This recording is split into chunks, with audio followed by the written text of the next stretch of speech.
আসসালামু আলাইকুম। আজকে হাঁটতে এসেছিলাম, তো আমার সাথে আছে মিথেন। তো মিথেন নিয়মিত শরীর চর্চা করে, তো ওর কাছ থেকে স্বাস্থ্য সম্পর্কে এবং মর্নিং ওয়াক সম্পর্কে কিছু জেনে নেব। সকালে হাঁটা এবং সন্ধ্যার সময় হাঁটা এই দুইটার মধ্যে তফাৎ আছে। আপনি যদি সকালে হাঁটতে চান, আপনি সকালে হাঁটার ফলে আপনি একটা সুন্দর দিন শুরু করতে পারবেন।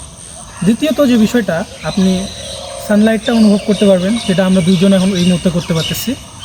থার্ড যে বিষয়টা, এটা আপনার হতে পারে একটা খুব সাপোর্টিভ ফ্যাট লস আইডিয়া হিসাবে। দ্যাটস মিন আপনি যখন সকালে হাঁটবেন, হাঁটার পরে কিন্তু এটা আপনার বডিকে অ্যাক্টিভ করবে। আর প্রতিদিন যদি আপনি হাঁটার চেষ্টা করেন, তাহলে এটা আপনার শরীরকে একদম ওইভাবে রেডি করে নেবে যেভাবে আপনি দিন থেকে সন্ধ্যা পর্যন্ত প্রোগ্রাম করতে চাচ্ছেন। চারের যে বিষয়টা, এটা হচ্ছে আপনার শরীরের হরমোনাল ইমব্যালেন্সগুলো মেনটেন করতে মোটামুটি সাহায্য করবে। আপনি যখন সকালে 30 মিনিট মতো হাঁটবেন, এটা আপনার হার্টের ডিজিজ বলেন, ব্লাড প্রেশার বলেন, আর আপনার কোলেস্টেরলের মাত্রা তিনটাই নিয়ন্ত্রণে রাখতে সাহায্য করবে। আর সেই সন্ধ্যার সময় আমাদের দেশে অনেক মানুষ সকালের তুলনায় সন্ধ্যায় হাঁটতে পছন্দ করে, কারণ সকালে অনেক ব্যস্ততা থাকে, অফিসে যাওয়া, পড়াশোনা করা, এবং সন্ধ্যায় অফিস থেকে আসার পরে অনেকে আমরা হাঁটতে বের হই। তো সন্ধ্যার সময় হাঁটার উপকারিতা বলতে চাচ্ছি, এক, আপনার বডি অনেকটা রিকভার করে নেবে। দ্যাটস মিন আপনি সারাদিন ধরে কাজকর্ম করছেন, পড়াশোনা করছেন, মেন্টাল হেলথ বলেন, শারীরিক হেলথ বলেন, দুইটাই ইমপ্রুভ করবে।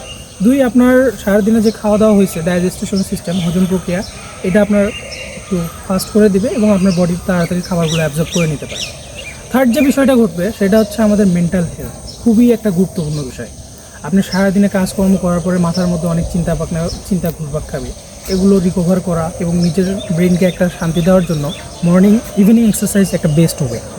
তো আমি মিথেনের কাছ থেকে সকালে এবং সন্ধ্যায় দুটা হাঁটার ব্যাপারটা জেনে নিলাম। তো মিথেন, তোমার কাছে কোনটা ভালো মনে হয়? দেখো, এখানে তো সকালে বা সন্ধ্যা এটা দিয়ে বিচার করা যাবে না, এটা অনেকের সময়ের উপর ডিপেন্ড করে। আর এটা বিষয় না যে আপনি সকালে হাঁটতেছেন না সন্ধ্যায় হাঁটতেছেন, রেগুলারিটি মেনটেন করেন, কনসিস্টেন্সি থাকেন এবং নিজেকে একটু মোটিভেট রাখার চেষ্টা করেন। মর্নিং ওয়াক করতেছি গাইজ, আপনারাও চলে আসেন।